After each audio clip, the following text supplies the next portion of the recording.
Boom. What is going on, Jaguars fans? Sorry about that. I was a little bit late coming into the live stream, but I just wanted to hang out and talk with you guys for a little bit about everything that was just going on in the first week of Trevor Lawrence finally being a Jacksonville Jaguar. This has been a long awaited moment where we finally saw him not in a photoshopped jersey, not in an opportunity for some football cards in a Jaguars jersey. No, he was playing a legitimate football game in a Jaguars jersey. And man, I just wanted to come on here, share my excitement with you guys because I love the fan cave community. I love that you guys come in and you tell me when my hot takes are terrible. You tell me when my hot takes are spot on, and I know you guys are going to set me right for everything that there is to do with the first preseason game of all.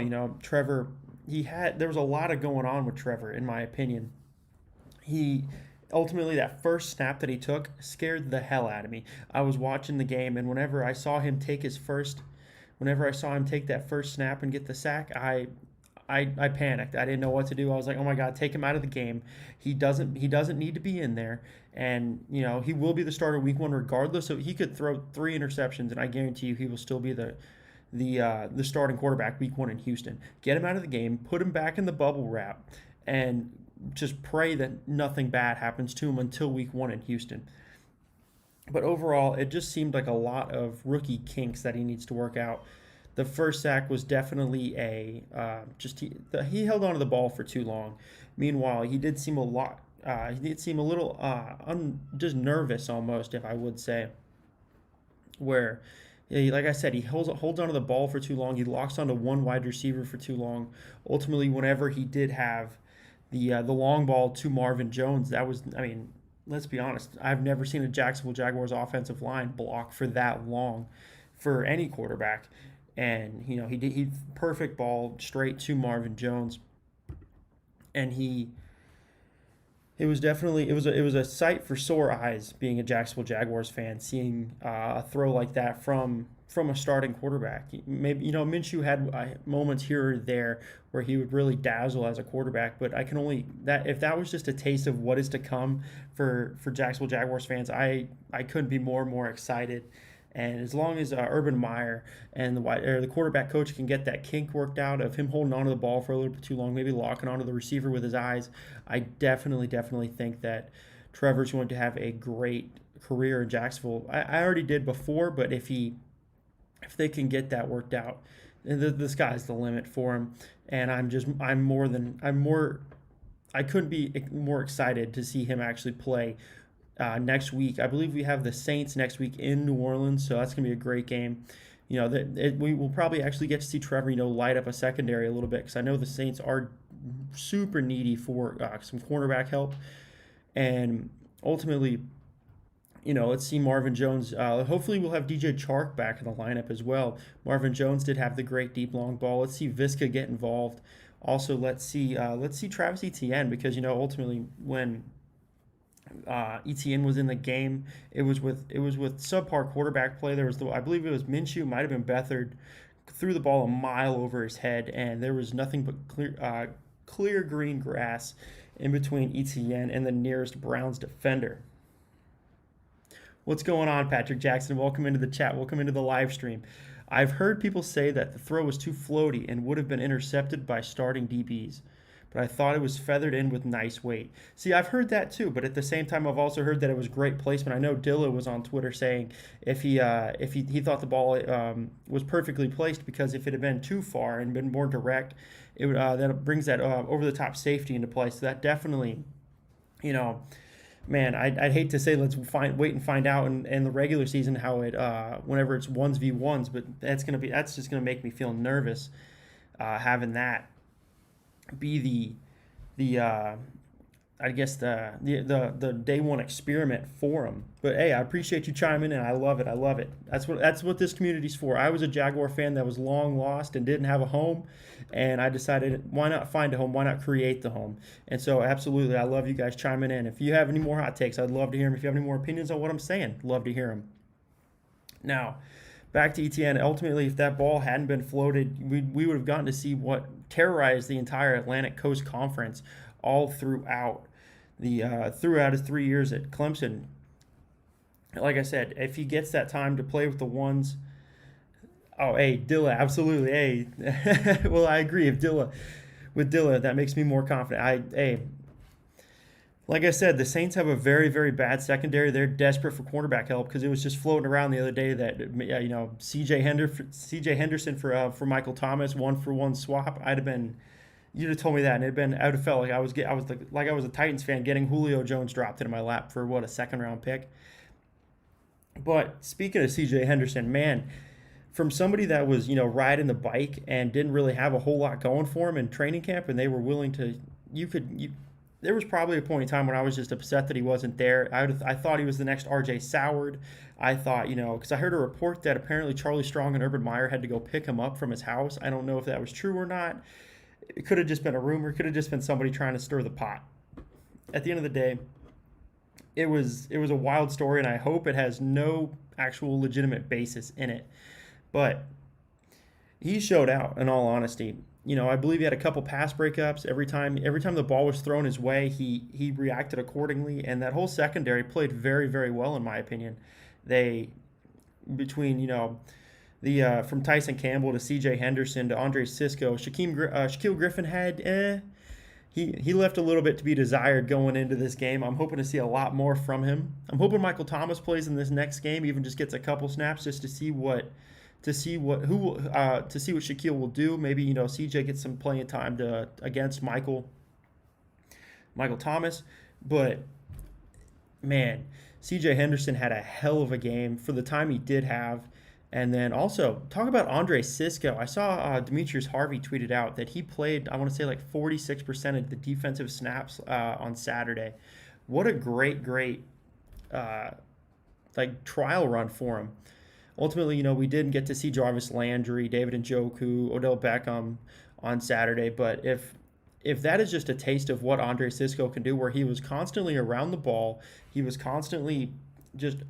was always making plays, and he was always, every time I'd see the ball land, he was always flying in, ready to make that tackle at the very last second. I remember there was one play when it got my attention. I believe it was an out pass to one of the Cleveland running backs, might have been a tight end, and the ball ended up the receiver ended up juggling it, and the ball fell incomplete. But right as the whistle started blowing, Andre Cisco was right in the frame, and it was I had no doubt in my mind that immediately he would have been tackled. The play would have been a dud, and whether he caught it or not, it would have at max been a 3-yard gain, 4-yard gain, nothing incredible. And man, I am ready to see some more Andre Cisco. Like, I was excited to see Walker Little play. Now I might be more excited to actually watch Andre Cisco play some more. I talked about how I want to see C.J. Henderson go up against Michael Thomas. I might be more excited to see Andre Cisco just play the safety position, because that's a position we have not had since, oh my gosh, I want to go back almost to Donovan Darius. We had Reggie Nelson for a bit, but when he was with Jacksonville, he wasn't what he was whenever he was in Cincinnati and Oakland. He was a Pro Bowler in those two spots. He wasn't in Jacksonville. Can Andre Cisco be that next ball hawking, even a thumper safety that the Jacksonville Jaguars have been missing for so long? Because without a doubt, that is a position of need. Back in free agency, I was banging on the drum, and I was actually legitimately upset that the Broncos had franchise tagged Justin Simmons. There was a lot of, I believe John Johnson actually ended up going to the Browns from the Rams. That was another safety I was very, very high on. Ultimately, we had to play the in Urban We Trust game, and if Urban trusts Trent Baalke, I guess I have to as well. Man, I need a T-shirt that says that in Urban We Trust. I've been on that train since the announcement. But that was a rough one for me, seeing both of them go. But then as the draft went on, Andre Cisco's name gets announced. I knew of him as a safety doing my breakdowns for the draft. Ultimately, I was a massive Trayvon Moehrig fan. But when he didn't get called at 23 or 25 or 33, I was legitimately upset. But if I had known that this was what was coming with Andre Cisco, oh man, I would have, no, trust me, I'm 1,000% okay we did not get Trayvon Morig if Andre Cisco continues to play the way that he did. I know I am banging this drum loud and hard, and I'm probably going to overhype one or you two, uh, one or two of you, just because of the fact that, man, I am so excited to watch him play in a Jacksonville Jaguars uniform. Patrick Jackson, Cisco and Jenkins are a great upgrade at safety. I agree. Was pleased with the level of Henderson's play after the adversity he's recently been through. I couldn't agree more. There was a report that CJ had also had a death in the family. I don't know if that was true or not. At the end of the day, if it was, my heart goes out for you, CJ. That's something that's horribly hard to go through, especially when you have one of the biggest seasons in your career coming up in front of you. You struggled last year. Early into training camp, you weren't here, and you came. If there was ever a time for you to really, really show out, Saturday was it. Because I mean, when I tell you that CJ Henderson ultimately, he looked like the CJ Henderson from week one at home against Indianapolis last year. He was that player that, he looked like a number one draft pick. He looked like a top 10 draft pick last night as well. Ultimately, he wasn't against the ones, but I digress. Speaking of the defense, the run defense, that was, I said that the run defense was a sight for sore eyes watching this run defense that was non-existent last year. It was honestly, you'd have better luck selling ice to an Eskimo than the Jacksonville Jaguars stopping the run last year. And that was one of the massive things that Urban Meyer came in. And I believe it was an introductory press conference. He said, "How good's your team? How good's your defensive line?" And we all know they went heavy on the defensive line, and ultimately bringing in guys like Roy Robertson, Harris, Jihad Ward, players of that ilk that are good enough to be starters in this league.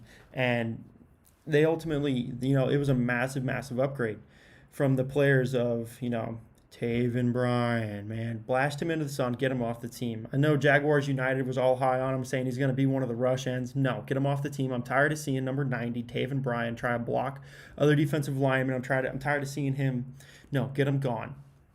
Man shows up with a black eye. I believe it was the first day of training camp. What's he getting into bar fights with? Do we have Beach Bar Brian now? Is he just going around? Where did the black guy come? Why is that? I have no idea why that wasn't a story that was more looked into going into the first week of training camp.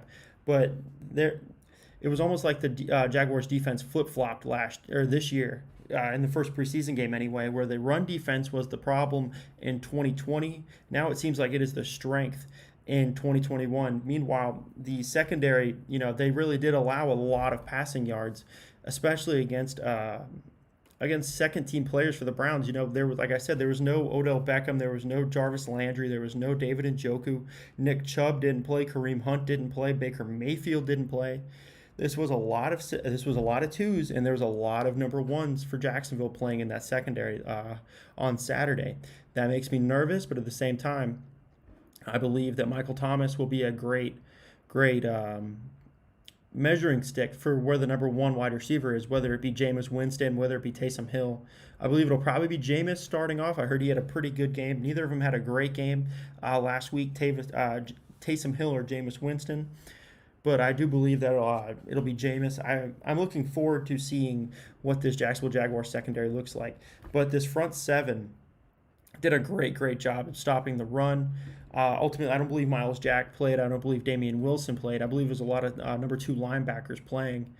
But the front seven did a great job of stifling the run. There was, I believe, 29. I believe there was 25, somewhere in that range, rushing yards for the first half, maybe the game.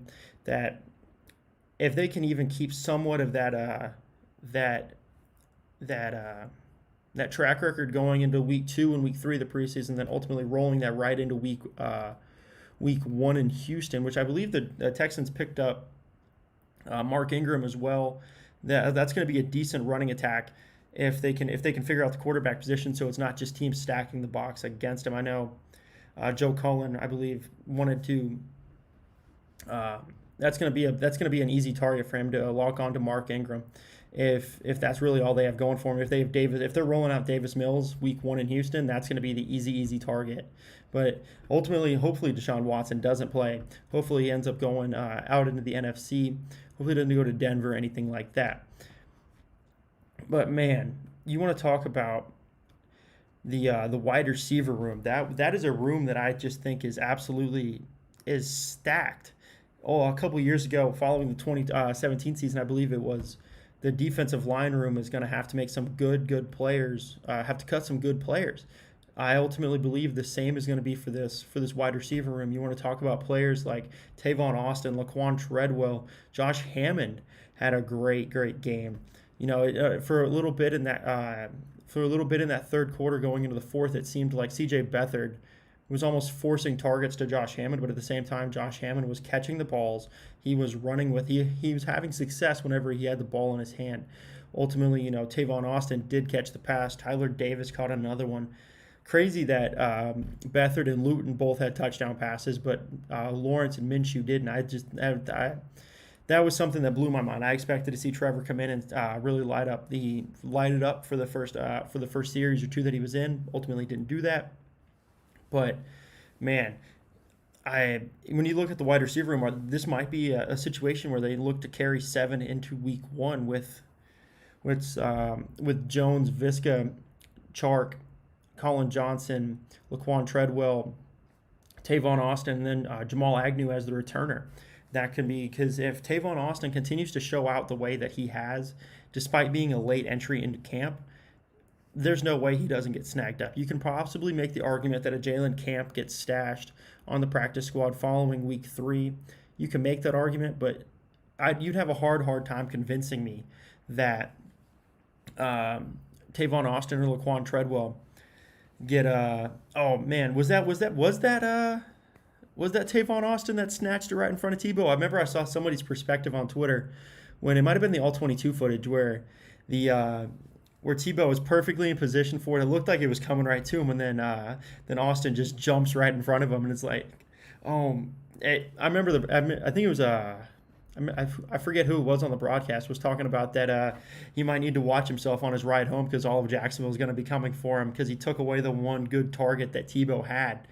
And I'm sorry, but Tebow's not it. Speaking of Tebow, he's not it. He from what Big Game James put on Twitter, that block where he just it looked like he kind of just like threw himself into him and bounced off in that goal line when Ogunbowale was in the backfield. That looks silly. That makes us look bad. It makes us look stupid for even thinking that Tebow can play the position.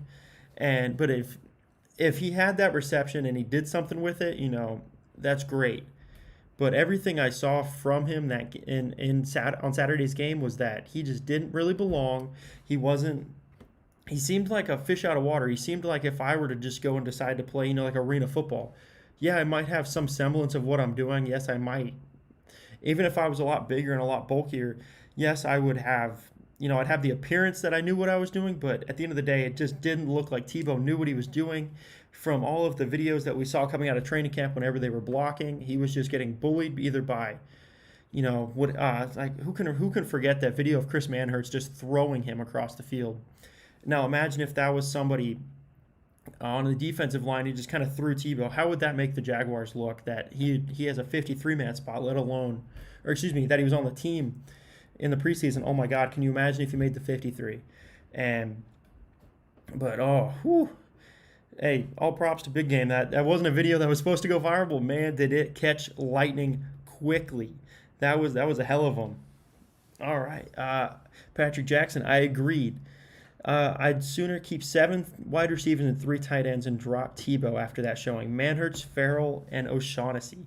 Looked at a cut about our other tight end. Yeah, honestly, it's I don't think you can cut Farrell just because you have that draft capital invested in him. Manhertz is going to absolutely be your blocking tight end, and O'Shaughnessy has always been that consistent wide receiver or that tight end receiving threat for whatever quarterback we have. He had some good catches back in the 2017 season. The Jaguars haven't had good quarterback play following the following that 2017 season. So I can't really I want to say that he hasn't been a great wide receiving threat, but he also hasn't had a great quarterback throwing him the ball. That's a hard line to differentiate between are you bad, or are you just not being, are you not being put in a position to succeed? That is definitely a topic that I want to explore rolling into week 2 and week 3 of the preseason, of how this tight end room is going to fall out as well. But if there's two things I'm looking for Urban to announce rolling into the next season, or the next preseason game rather, whether it be the Tebow, what's going to happen with him, and then I want to hear Trevor Lawrence get announced as the starting quarterback. It was one thing whenever you were like, oh, okay, I'll let Shad make the decision on when we announce that Trevor's going to be the starting quarterback. It was very evident that Trevor needs snaps playing in an NFL offense. Excuse me. And he needs snaps in an NFL offense, and then he needs to develop the feel for how fast the game is. Justin Fields kind of had the Leonard Fournette quote of, "Oh, I thought the game was a lot slower than I initially anticipated." I'm going to call BS on that. At the same time, you did play at a very up-tempo offense at Ohio State. Trevor did play at Clemson. Two premier college football programs, but at the end of the day, 5 or 10 of those players on offense and defense for either of those squads make the NFL. You're talking about 11 dudes that have made it to the pinnacle, and they're playing at an elite level. You definitely need time to acclimate yourself to that, especially at the quarterback position, when you are responsible for knowing all 11 roles and positions, and what each position is going to be doing at all times throughout the play, over and over and over and over again. Let Trevor develop with the offensive line. Let Trevor develop with having James Robinson and Etienne behind him. Get used to them in a real game feel. And hopefully Marvin Jones will be able to DJ Chark will be able to get on the field and get those live reps working with Lawrence as well. Visca had some really good behind the line catches. Early in the game, I believe it was actually Trevor's first completion, was good for like a 5 to 7 yard little just out route for Visca to start off the game, to get that confidence going. And so at the end of the day, if Lawrence can get those reps, it's only going to make him better. At the same time, I want him in bubble wrap. It's a very hard line for me to differentiate between, but if I had to say, like, gun to my head right now, who is going to be taking the majority of the snaps week 2 of the preseason in New Orleans, I'm absolutely going to give it to Lawrence. Lawrence, I want to see them treat this like they used to treat the third preseason game. I want to see Lawrence get a quarter. I want to see him get a quarter and a half, and then see Minshew kind of ride out the majority of the game, and then Beathard and Luton can split the fourth quarter. There's nothing to be gained by not having. Well, I guess there is. You can keep him safe. But I feel there's a lot more to be gained by allowing him to develop with the ones, and at the same time of developing with the ones, I want to see Walker Little actually play with the ones. That has been one of the bright and front and center stories of training camp, is that Walker Little is just a man among boys. I've seen the tweets of 72 is the new 71, referring to the fact that he's going to be the next Tony Baselli as the great Jacksonville Jaguars left tackle. He's going to be, how even though Leon Searcy did protect Brunell's blind side, he will be the Baselli to the Brunell. It will be the Little to the Lawrence. Leaving a little literally. I can't talk right now. Excuse me. But that was a massive storyline going into this week of the preseason, and I do believe that if if Little had a lot more time to play with that front 5, or front 4, with him being the 5th, if he had that opportunity to be next to, I believe it was Ben Barch actually playing in lieu of Andrew Norwell not playing. But with them being, I want them to be a cohesive unit. I want to see what Walker Little looks like playing against ones. I want to see him, he dominated every time I watched him play every snap I watched of Walker Little on Saturday, it looked exactly like I expected it to. It looked like he was very, very dominant. It looked like he knew what he was doing, and he looked like the defensive lineman he was up against didn't have a chance. It looked like child's play almost, where it was just a kick step, and then he just kind of stopped him. There was no further movement from the defensive lineman, and it just gave Beathard, Luton, and Minshew almost all day long. I believe Walker Little had the most snaps. I believe he played over 50. I believe it was 56%. Going back to the Demetrius Harvey tweet, where he had the big play breakdowns. Walker Little, I almost want to put him in the same boat that I did put um, that ETN was in. Like you gave him subpar quarterback play, so you're going to see subpar receiving play out of him. I believe he's 5'10", 5'11", ETN is. Not going to get a bunch out of him when you're throwing it 15, 20 feet above his head. It looks like almost like you're throwing it out of bounds. And that's the exact opposite of what I saw from Little. Little was going up against the subpar talent, and he looked like almost like what we expect Trevor Lawrence to look like if he was out there playing with ones against the fourth string defense. Excuse me. I'm sorry. And it just overall it seemed that he was just manhandling everyone that came his way. Cam Robinson, and I'm not going to say he struggled, but while Lawrence was in there, they might have been coverage sacks. He might have held on to the ball too long, but he did get sacked twice. And there was one where the pocket kind of collapsed from the center, but there was also one where the tackles kind of collapsed onto Trevor. So I believe I want to say I saw someone on Twitter credit the sack onto Jawan Taylor. But still, either way, if we need Walker Little to play right tackle instead of left, I want the best 5 offensive linemen on the field on week 1 in Houston. That's the bottom line. And who is to say that Walker Little can't play right tackle? Ultimately, it is not his position. He was drafted as a left tackle, and I have no problem if Cam Robinson is not our left tackle. I don't care. That money's gone regardless, whether he plays or he doesn't. I want the best 5 playing. And that's going to be hard because obviously you can't take someone that has played. I want to say that Cam's played 3 years with his injury in 2017 in week 3. He's played 3 years in the left tackle in the NFL. How hard would that be to kick him over to right if we wanted Walker at left? I believe it'd be much easier just to keep Cam at left, put Walker at right, and just see how those cards fall. I think we're going to see a lot more Walker Little in week 2. Cam's probably not going to get a bunch of play.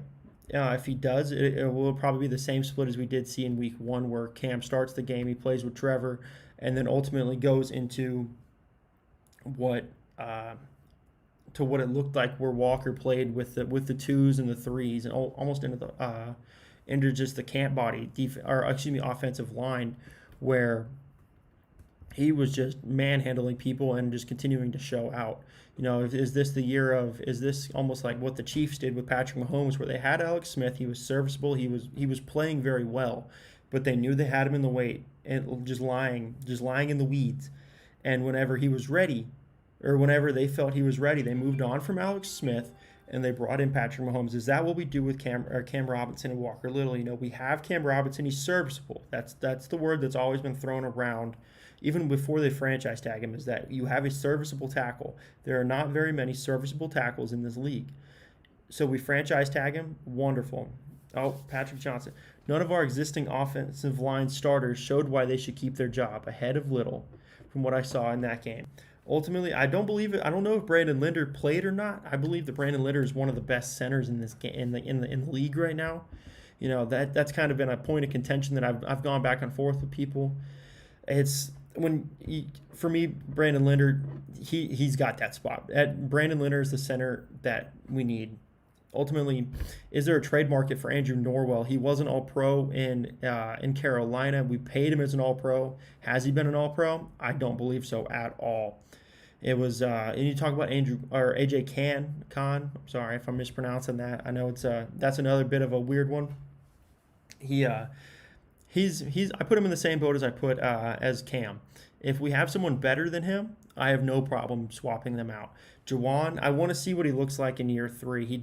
I remember hearing Tony Baselli talk about how, and Leon Searcy talk about how Jawan just needs time to develop. Jawan has the skills to be a really good right tackle. I want to see him after his sophomore slump. That's what I believe it was. I got into somebody on Twitter about that. I think that was just a sophomore slump after a good rookie year. It was on the same time. He was on a 1-15 football team with a revolving door at quarterback.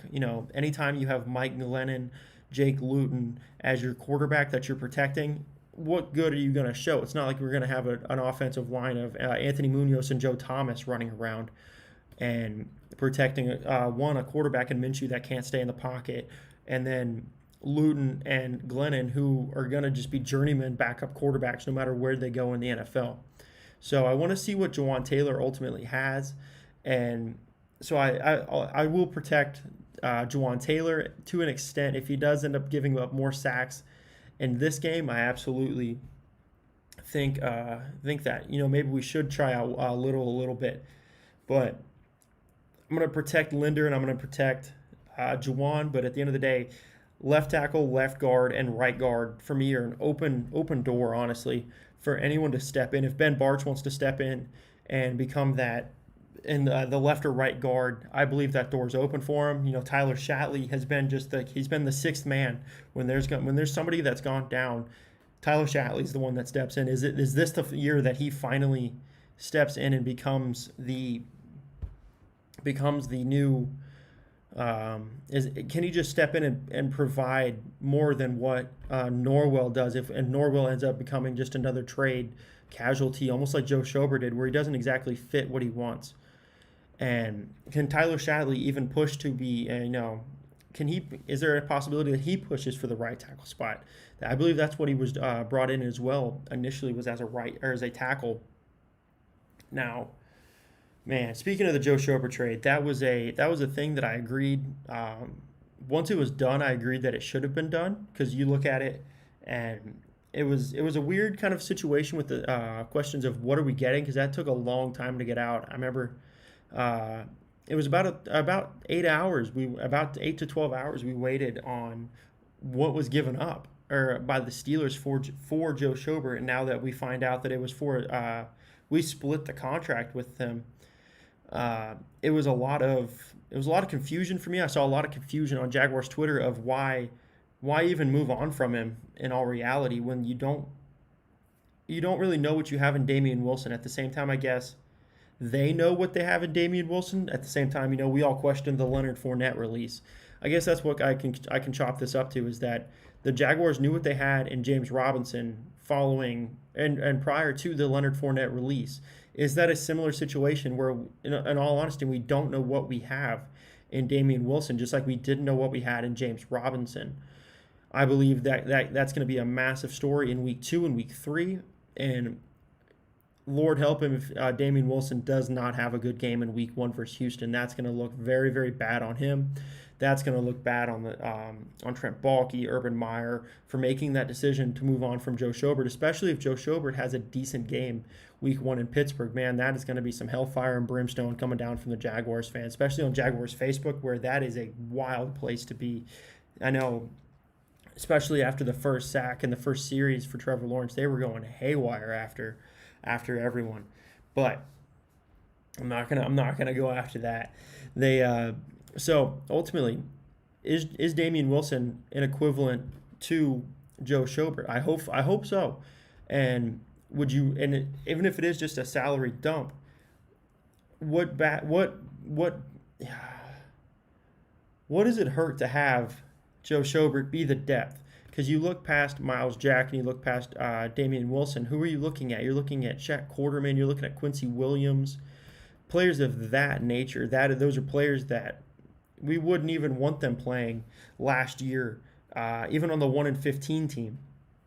So for having almost no depth now at the linebacker position, with Joe Schobert leaving, that puts us in a very, very dangerous predicament to have no depth at all, almost, you would say. I know I did see Shaq Quarterman getting a lot of playing time on Saturday. Ultimately, who knows what they think of the bottom half of that linebacker room. Is it going to be almost like the sleepers where we had Keelan Cole be undrafted, we had Alan Hearns be undrafted? Is there a player that they see in the wake that they really really do think can be a good developmental player to the same ilk that they saw the potential in James Robinson? I'm definitely excited to see how that unfolds going into week 2 of the preseason. Man, well, we actually just eclipsed the 35-minute mark, and I think I'm going to call it here, guys. This has been an awesome, I don't do a whole lot of live streams, just for those who don't know, I live in South Korea, so I'm 14 hours ahead of Jacksonville, and so it is actually, it's 9:23 at night for me. I'm about to probably hit to bed, but they, I want to thank all three of you that are in this live stream right now. I think that's incredible that you guys came to one of my very, very rare live streams. I'm sure it's very early in the morning for you guys. And hey, Patrick Jackson, thank you for hanging out with me so much, man. You've given me some great talking points, and you've definitely added to the conversation. I appreciate you, and I look forward to seeing all three of you into the live stream next time I do. And I'm going to try and start do these more often, seeing how there actually has been a decent response from the fan cave community. And like I said, thank you all three of you for coming in. Truly appreciate it. And as always,